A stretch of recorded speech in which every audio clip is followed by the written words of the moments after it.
Morning, I'm Judge Ryan Sullivan. I'm going to be handling the hearings today. And before we start, Ms. Phelps, are there any cases you'd like me to turn to early on in the docket today? Good morning, Your Honor. Darby Phelps for the state. We do have a named victim here on the brand matter, so if we could take that one sooner rather than later, that would be my preference. Okay, what's the full name on that? That is Kathleen Brand. Okay. Right, Ms. Rains, any cases you'd like me to hear early on today? No, Your Honor.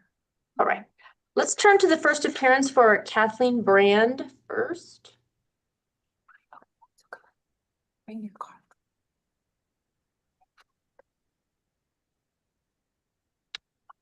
Good morning. And let me make sure, Ikapati, can you hear us okay? If you would just let me know that you can hear the proceedings all right?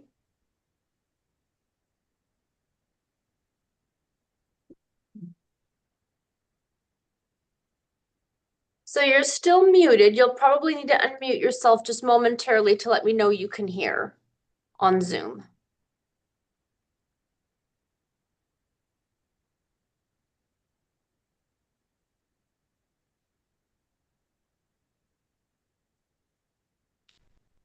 Sorry about that. I was trying to figure it out. Yes, Your Honor, I can hear you. Okay, thank you so much. All right, we will begin. Probable cause is found. The public defender is appointed. Let's start the bail hearing with the state. Thank you, Your Honor. So we did speak to the named victim this morning. He indicated to us that he does want a no contact order and is concerned for his safety. He says he had a restraining order against Miss Brand in the past. He says she abuses Adderall and alcohol. As far as criminal history, she only has one prior arrest, but it is for a domestic battery in 2024. That was at a Reno Municipal Court and involved the same victim, and it was dismissed without prejudice. The state's requesting bail in the amount of $10,000 with pretrial services supervision with testing for drugs and alcohol, no firearms or weapons, and no contact with the victim as a condition and pursuant to statute. The facts of the case are very concerning, Your Honor, and it's caught on home surveillance. Apparently, I haven't had the opportunity to review it, but based on the probable cause narrative, it indicates that Miss Brand attempted to hit the victim with her vehicle, with the children in the vehicle, more than once. And so the state is concerned about the safety of the victim. So for those reasons, the state is requesting the $10,000 bail. For the defense. Thank you, Your Honor. Understanding that these allegations are serious, we would argue that money bail is not necessary in order to ensure that Ms. Brand will appear at her future court appearances to protect the safety of the community or the named victim. She has no prior convictions, no failures to appear. There's just no evidence that she would not respond appropriately and appear for her future court dates or comply with any terms of supervision. We were able to speak with her. So she scored a 1 on the MPRA. In addition, we also spoke with her reference, her sister, who verified all of her information, including her employment, stable residence, strong family ties, both with her sister. She lives with her mom. She's scheduled to be at work tomorrow and is providing financial support for the children who she has in common with the named victim. She would abide by a no contact order through the pendency of this case. They would figure out a way to communicate regarding the children somehow, but she would abide by the no contact order. And so with a no contact order, and actually I think there would be a nexus for the court to order no alcohol and testing for alcohol. There's indication in the probable cause that alcohol may have played a role in this event. So there would be a nexus to add that condition. And so with testing supervision, that would be sufficient to achieve all of the goals in the least restrictive manner. And so we'd request an owner cognizance release with those conditions. Thank you. Mr. Tawa, is there anything you would like to say about bail or conditions? You do not have to say anything, but if you'd like to, I'm happy to hear from you. Yes. This is just a ongoing event that happens, and every time it's gotten worse. She had went 9 months without seeing the children and having the restraining order on her. and she had told me that she was going to change and everything was going to be better. Within like a month, everything just kind of went down the drain. And it's not just the alcohol too. She has like an anxiety problem where she's like on Lexapro, and if she's off the Lexapro, she's having these episodes, and it's at the point where the kids are endangered and at risk. The door was open when she was trying to hit me, and the kids almost flew out. And um, yeah, it's just a, it's just a problem that I have, and something that's just on my mind about the safety of everyone. Thank you, sir. So, Ms. Brand, I hear you don't have any criminal history, although you have a prior arrest for domestic violence. You score low on the risk assessment, so I believe Valdez Jimenez compels me to release you. However, let me make something very clear. I can send you back to jail immediately if you engage in any other acts of aggression, get arrested on a new charge, or break the rules I'm going to give you in any way. Do you understand that? Yes. The first one is you're going to have no contact with Ekapati Tao. That's effective immediately. You cannot call him. You cannot reach out to him. You cannot go by his house. You cannot reach out through social media or family or friends. No contact means no contact whatsoever. And if you violate that, you can be returned to the jail. Okay. You are going, and that's pursuant to statute also, NRS 1784845 for 120 days. What that means is if you break that, not only can you go back to jail, but you can be prosecuted for a totally different offense than this one. And you're going to be supervised by pretrial services. You need to start your supervision right away. They're going to test you for alcohol. You may not drink. So you have to show up for those tests and show that you're testing negative for alcohol and follow all their other rules of supervision, including no weapons. You cannot have any weapons in your possession.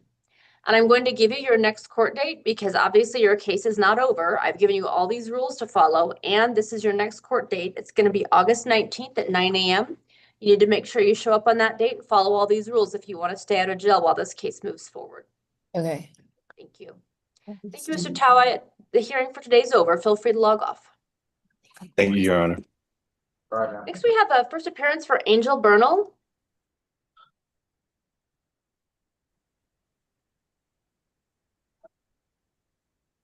Good morning.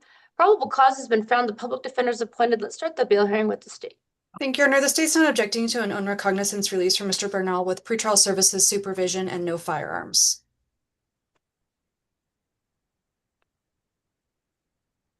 All right. So I intend to follow those things. Ms. Raines, is there anything else you have to add? Your Honor, I think that's an appropriate recommendation. All right. So, Mr. Bernal, your case is not over with just because you're getting out of jail. I'm going to give you rules that you have to follow and a court date that you have to show up at. So your next court date will be August 19th at 9 a.m. You cannot have any weapons during the pendency of this case. And you're also going to be supervised by pretrial services. So you need to check in with them and start your supervision immediately. So make sure you know what to do in following these rules and showing up at your court date if you'd like to stay out of jail while the case moves forward. Yes, Your Honor. All right, thank you. The paperwork. Next, we have a first appearance for Christopher Correa. And Your Honor, I would ask to waive Mr. Correa's appearance. I'm prepared to go forward. All right. Probable cause is found. Public defenders appointed. Let's start the bail hearing with the state. Thank you, Your Honor. So I would just inquire with Ms. Raines if they intend to proceed with SB 89 paperwork on this. He is pending in comp court on the same exact charges. Yes, we would be adding this case to the one that's already pending. And so would you be requesting interim bail then, Ms. Raines? Yes, interim bail, and then we'll, as soon as a complaint is filed, we'll do the stipulation to transfer this case to competency court with the other case. Okay. So with that being said, Your Honor, the state would just recommend $20,000 interim bail with pretrial services supervision if he's able to post. All right, that's what it'll be. The bail will be interim. It'll be $20,000, bondable or 10% cash with pretrial supervision if he posts. Thank you.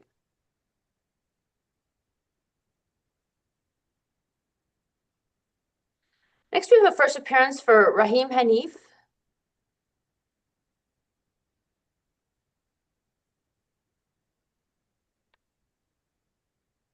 Good morning. Probable cause has been found. The public defender is appointed. Let's start the bail hearing with the state.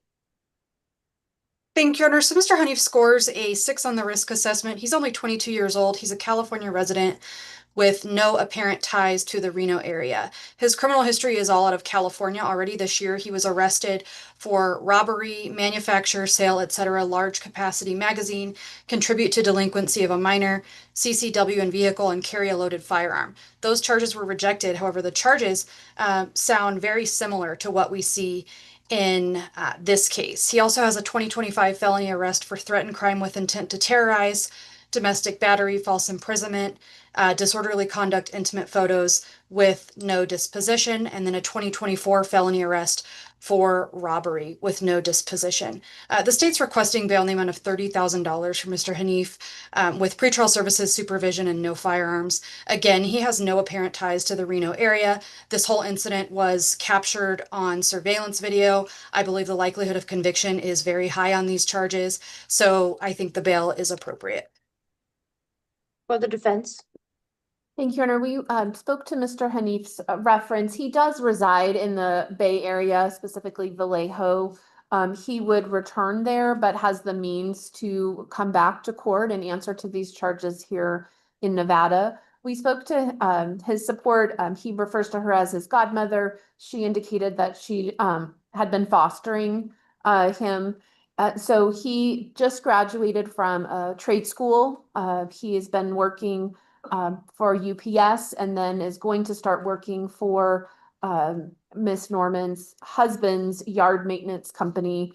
So he has the support in the Vallejo area, and they would help make sure that he returns to court dates as scheduled in Nevada.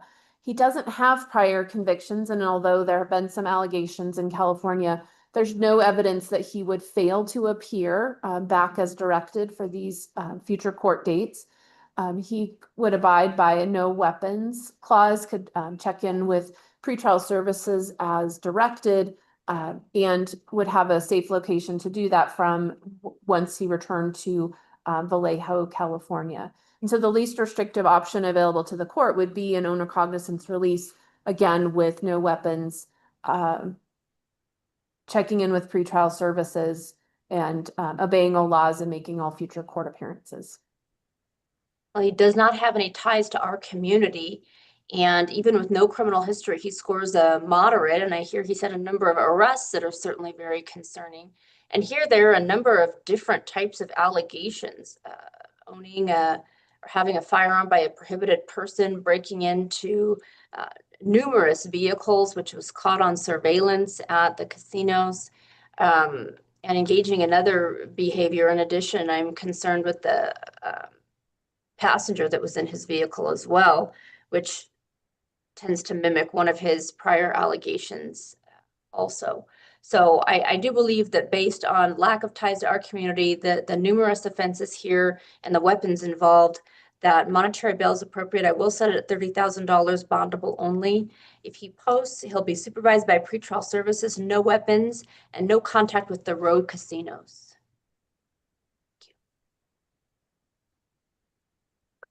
Next, we have a first appearance for Vivian Potter. Your Honor, I did, okay, so go ahead and go back. Your Honor, I did speak with Ms. Potter this morning, and I would ask to waive her appearance. I'll be seeking an interim bail. All right, probable cause is found, public defenders appointed. Let's go forward with the interim bail request.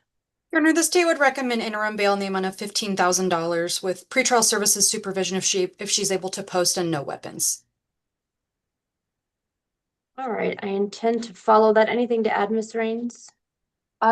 Only Ms. I believe the court and probably the state are quite familiar with Ms. Potter. She does have a lengthy competency history as well. All right, so those will be the conditions: $15,000 bondable or 10% cash, interim, pretrial services, supervision, and no weapons. Next, we have first appearance for Brittany Schaefer.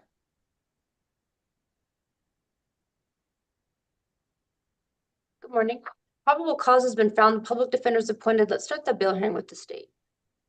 So, Your Honor, Ms. Schaefer has a history of failure to appear already this year. She's got 3 separate cases. She's got a misdemeanor conviction for possession of drug paraphernalia this year, a citation for the same thing out of Reno Municipal Court with a failure to appear warrant, and she's got a misdemeanor conviction for petty larceny with a failure to appear admission. 2025, it's similar. She's got a citation for petty larceny out of Reno Muni with a failure to appear. And then she's got additional criminal history, a misdemeanor arrest in 2022 out of New York, and then a felony conviction out of New York for violating the Controlled Substances Act. So really, due to her risk of future non-appearance, I do believe bail is appropriate. I would request $3,000 pretrial services if she's able to post with testing for drugs and alcohol. For the defense? We're not able to do that. Okay. So, Your Honor, we would argue that the least restrictive option before the court for Ms. Schaefer is an own recognizance release with testing, Please. no drugs and alcohol. She Treatment. there is a note in our notes from when she was set yesterday that perhaps the STAR program may be an appropriate option for her. So there are least restrictive options rather than monetary bail for Ms. Schaefer. Problem is, I just don't have any trust that she will appear. She already has a no OR hold warrant from another case. She already has history, and she scores a 10 on the risk assessment, which is high. So I believe that monetary bail is appropriate. I'll set it at $1,000. That's bondable or 10% cash. She'll be subjected to Reno Justice Court monitoring if she's released, and I will include a referral to the STAR program. So she's to be referred to the program, and hopefully they can provide her some assistance if needed.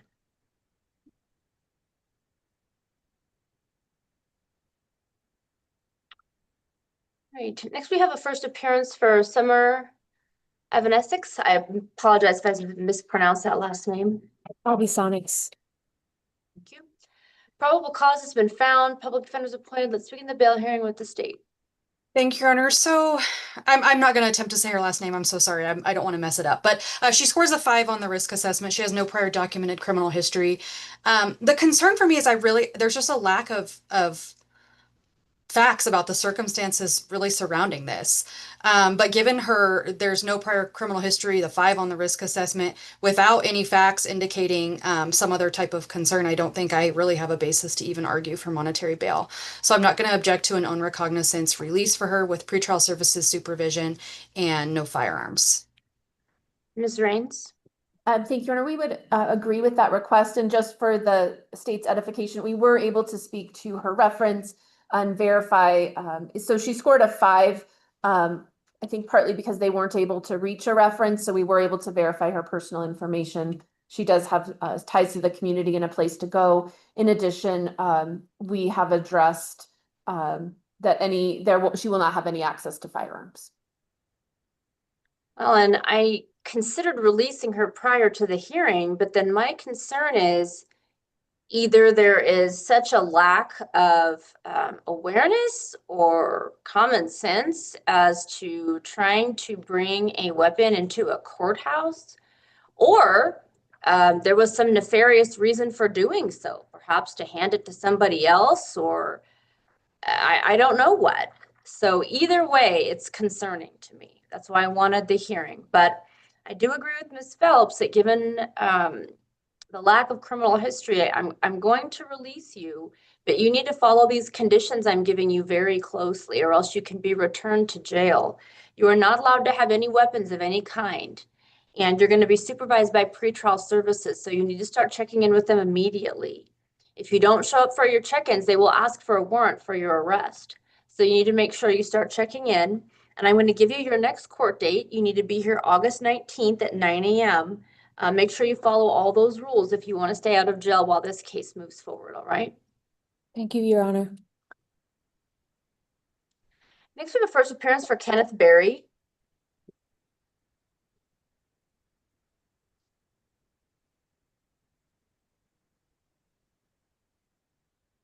Good morning. Probable cause has been found. The public defenders appointed. Let's begin the bail hearing with the state. Thank you, Your Honor. So Mr. Berry scores a 4 on the risk assessment. He has no prior documented criminal history. We weren't able to reach out to the named victim in this case because she was arrested for battering Mr. Berry. The state's not going to object to an unrecognizance release with pretrial services supervision, no contact with the victim, and no firearms. I intend to follow that. Ms. Rains?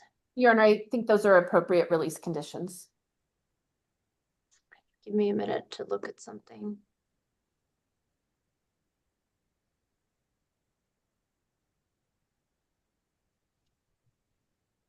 Well, one of the issues is, Mr. Berry, do you still live in Doyle, California? Yes, ma'am. Yes, Your Honor. Okay. I am going to release you, but I'm going to be put in place conditions, one of which is you cannot have contact with Caitlin Berry. So if one or the other of you needs to find a different place to live while this case is moving forward, then that's what you need to do. Yes, Your Honor. And you cannot have any weapons during this period of time while the case is pending. And I'm going to include pretrial services monitoring.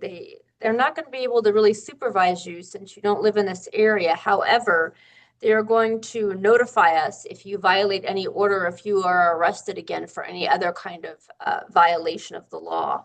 So you also have to show up at your next court date. I'm going to give you that date now. It's August 19th at 9 a.m. So make sure you follow those rules and show up at your next court date if you want to stay out of custody while the case moves forward. Yes, Your Honor. Thank you.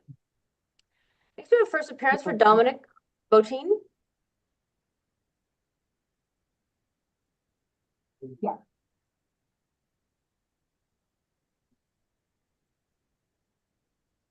Hello, Your Honor. Morning. Probable cause has been found. The public defender is appointed. Let's begin the bail hearing with the state. Your Honor, the state's recommending bail in the amount of $3,000, or I wouldn't object to an unrecognizance release to inpatient treatment with direct transport, pretrial services supervision with testing for controlled substances if he's able to post. Mr. Botin scores a 13 on the risk assessment with 2 points for failures to appear. He was also arrested on a failure to appear warrant. Looks like he fails to appear. And he's failed to appear, it looks like, in all of his cases where he was released. Last year, he had a citation for a bicycle violation with the failure to appear warrant. I think that's the one he's in custody on now. A misdemeanor conviction for tampering with a motor vehicle recently. That was in 2025 as well.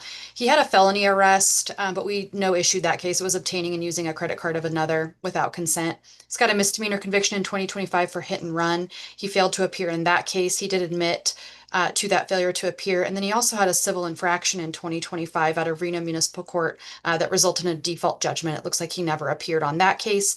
Back in 2017, he's got a misdemeanor conviction for DUI and then an MIP misdemeanor conviction in 2016. So due to the risk of future non-appearance, the state is requesting $3,000 bail with pretrial services supervision if he's able to post. Alternatively, I wouldn't object to an unrecognizance release with direct transport to inpatient. Other defense? Your Honor, we were going to ask for direct transport to an inpatient facility as well. And so he's not able to afford money bail, but certainly treatment would be beneficial to him. So we would submit on what the state's requested. All right.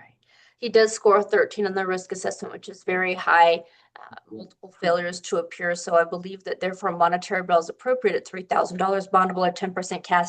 I will include direct transport to inpatient or residential treatment. So sir, if that is made available to you, you need to make sure that you stay there. These opportunities aren't given over and over again. So if that happens, you need to make sure that you stay at treatment, and you'll be supervised by pretrial services and tested for drugs now. Thank you. Okay, thank you. Thank you. Next, we have a first appearance for Damon Cyrus. Your Honor, I spoke with Mr. Cyrus this morning. I would ask to waive his appearance. All right, probable cause is found, public defenders appointed. Let's start the bail hearing with the state. This is an ad book allegation, it appears. Thank you, Your Honor. So as far as criminal history, Mr. Cyrus scores a 13 on the risk assessment. He has 6 prior felony convictions. He's got 3 prior probation revocations, 10 prior parole revocations. He has 2 pending cases right now for similar conduct, and both of those involve 2 separate victims. So he's now got 3 separate sex trafficking victims in cases that are currently pending.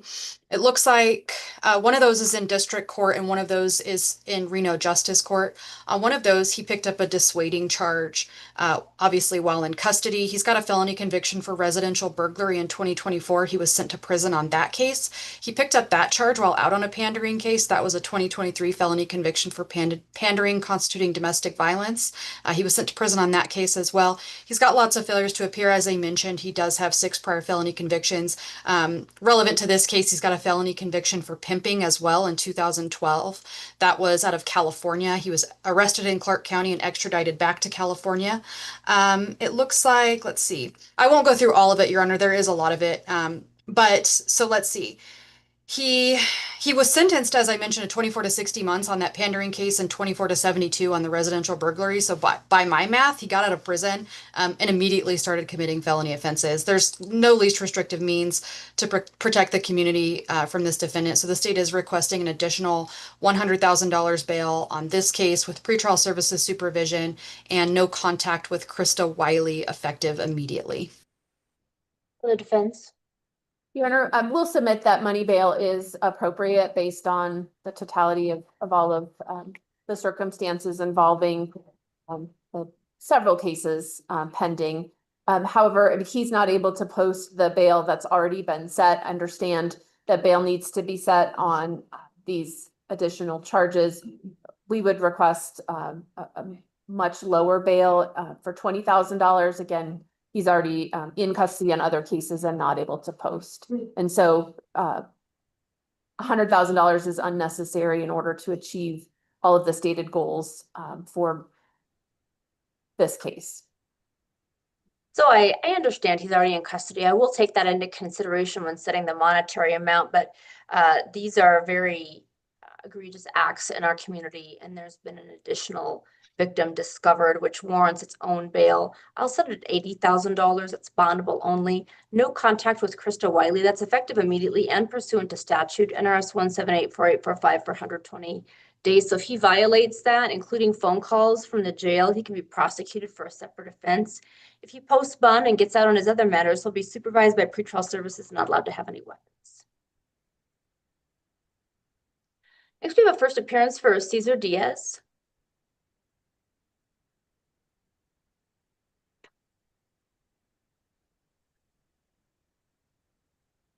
Good morning. Probable cause has been found. Public defenders appointed. Let's begin the bail hearing with the state. Thank you, Your Honor. So Mr. Diaz scores a 13 on the risk assessment. He was last released from the sheriff's office on July 28th, which was the same day that police arrested him on this offense. I was shocked to see that all of his 2026 cases, there's multiples of them, involve very similar conduct. He's got misdemeanor convictions for lodge in a building without permission, resisting, and possession of drug paraphernalia. I believe that was out of this court. He was sentenced to 90 days active. That's the case for which he was released on the 28th. He's got a misdemeanor conviction for disturbing the peace, misdemeanor conviction for resisting, very similar conduct once again. He has a suspended sentence on that case. I don't believe he's been revoked yet. And then misdemeanor conviction for trespassing and possession of drug paraphernalia out of this court, for which he received a 60-day active jail sentence. He's got additional criminal history as well, going all the way back to 2005, a couple felonies. He's got a felony conviction for assault with a deadly weapon and child abuse in 2022. He was sent to prison on that case. And then a felony conviction for attempted theft back in 2018. It looks like he did drug court, had lots of issues with multiple placements, and ultimately had his parole revoked. And then his first felony conviction was being under the influence of a controlled substance back in 2005. He was granted the opportunity at diversion. That was rescinded and his probation was ultimately revoked. The state's requesting bail in the amount of $10,000 with pretrial services supervision if he's able to post with testing for drugs and alcohol, and no contact with 426 Evans Avenue. For the defense. Thank you, Your Honor. Mr. Diaz lacks any financial resources to post any amount of money bail. So we're requesting an own recognizance release with check-ins and supervision testing for drugs and alcohol. He does stay at the CARES campus or can stay at the CARES campus. He did provide a reference. Unfortunately, we just weren't able to reach her this morning. So we understand he's had some difficulty in the past. However, he simply is unable to afford any money bail. Well, there's been an issue with substances for at least 20 years. It appears it's never been addressed successfully. And his behavior when the police were just trying to get him to come out of the house was also dangerous to the community, and having to send the police dog inside because he wouldn't listen to just requests to come out. That, and he was just released days ago from the jail and has a significant criminal history, including violence. So I believe that the $10,000 is appropriate. That's bondable or 10% cash. If he posts, he'll be supervised by pretrial services, no weapons, and tested for drugs and alcohol, and he cannot go back to 426 Evans Avenue. Thank you. Next, we have a first appearance for Ricky Evanoff.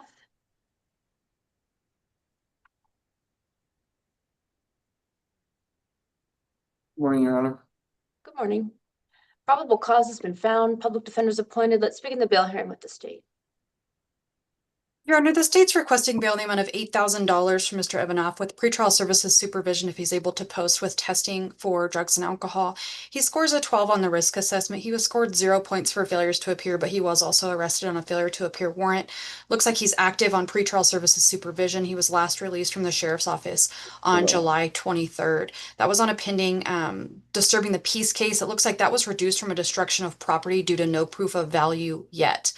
He was released on his own recognizance over the state's objection on the 23rd, and he was arrested on this case on the 30th.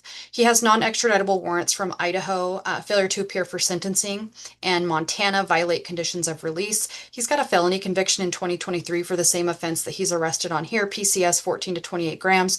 He was given a dishonorable discharge from probation. It looks like March of this year. And then he's got a misdemeanor conviction for petty larceny in 2023. Additional criminal history going all the way back to 2002, including looks like a couple of felony convictions in there. He's got larceny from a person in 2020, and then a burglary and grand larceny in 2011. It looks like that's a case for which he has a bench warrant from Idaho, and then a trafficking in a controlled substance back in 2004. So he's got a decades-long history related to controlled substances. As I mentioned, he was just released on pretrial services supervision when he picked up this case. So the state's requesting $8,000 bail with pretrial services supervision if he's able to post with testing for drugs and alcohol. For the defense. Thank you, Your Honor. Mr. Evenhoff is indicating that he had the misunderstanding that he had resolved any pending matters the last time he was in the jail. We were able to speak to his mother, who provided some additional information. He does have a diagnosis of a serious mental health issue, but also significant is that he has a traumatic brain injury from about 20 years ago and received Social Security disability income. So he did receive a point for employment, but based on receiving that Social Security disability, that would take his score down slightly to an 11. His mom has been trying, she is also has some unstable housing, but is working on trying to get an apartment where he could stay with her. In the meantime, he's been at the CARES campus. So understanding that he's had some difficulty in the past, I mean, certainly the circumstances of this offense don't necessarily present a danger to the community, and there's no victim. So we would ask that the court grant an own recognizance release with testing and check-ins going forward. Thank He you. was on pretrial services supervision for his other case, whether he realized that or not, he was, and he scores higher risk, even taking off an additional point. And he was just released days ago from the jail. This problem has been existing for a very long time, and I'm just not confident he'll appear. So the bail will be $5,000. It's bondable or 10% cash. If he posts, he'll be supervised by pretrial services and tested for drugs and alcohol. Next, we have a first appearance for Alexander Martinez.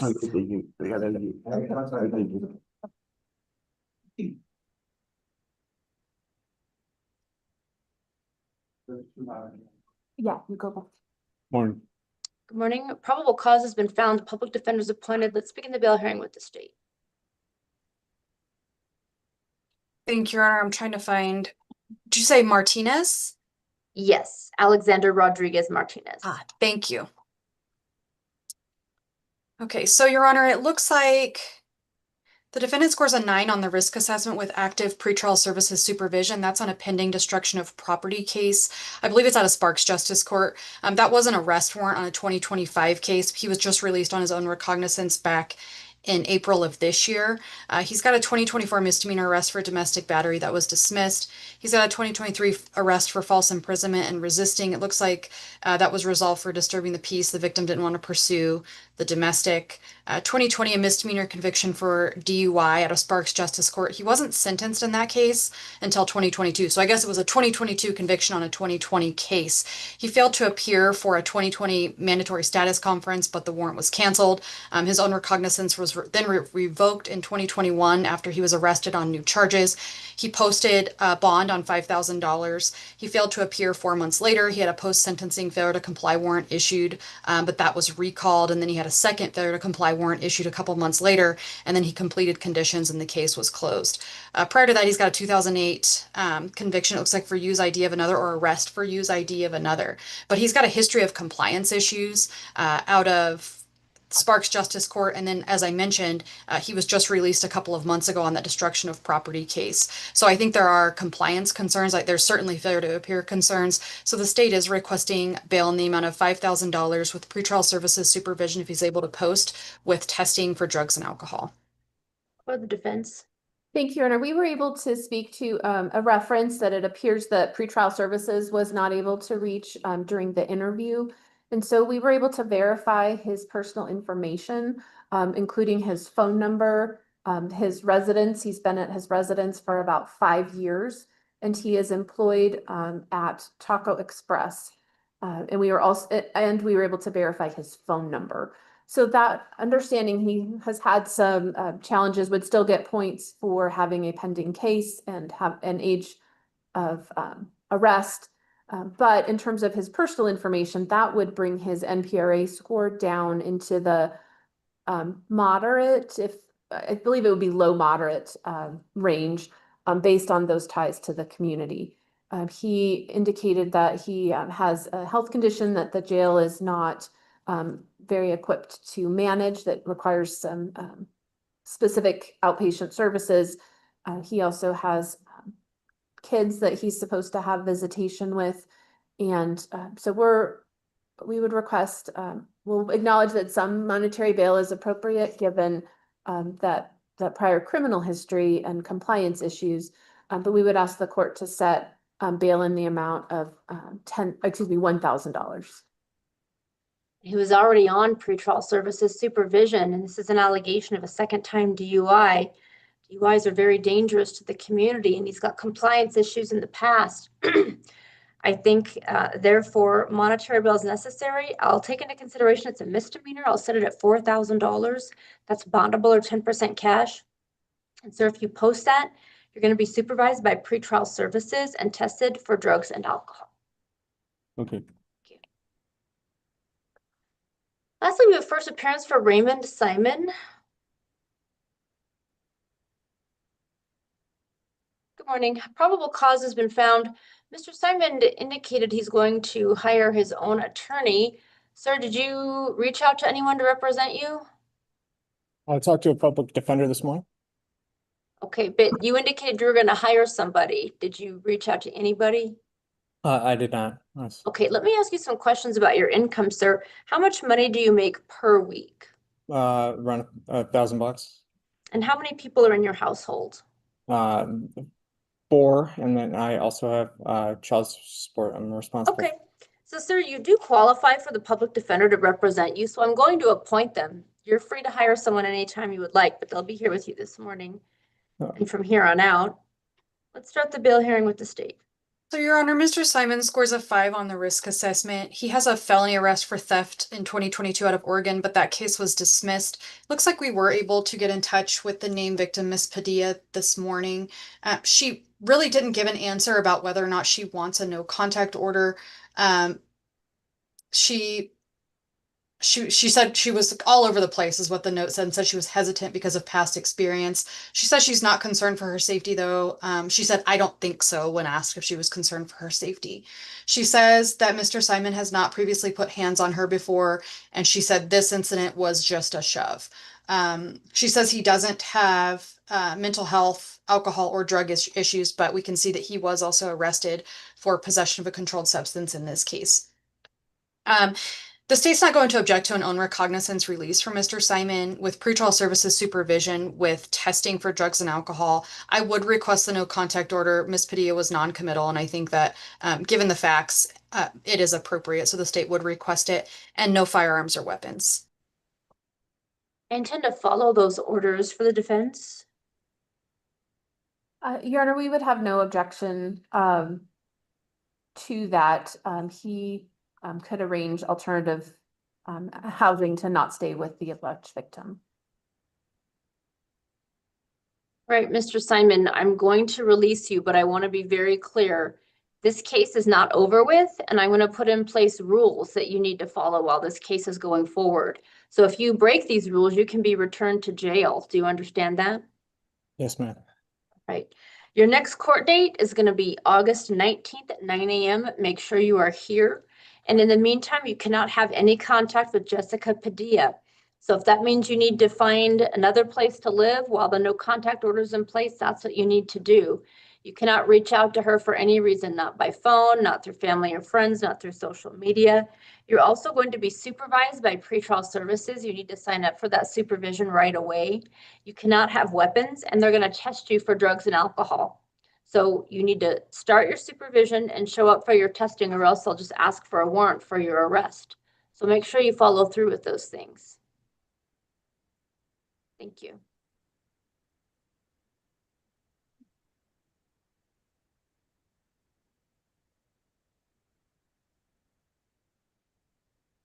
Yes, thank you. Welcome. All right, counsel, I believe that was it for this morning. Any clarifications or questions? No, Your Honor. None from me, Your Honor. Thank you.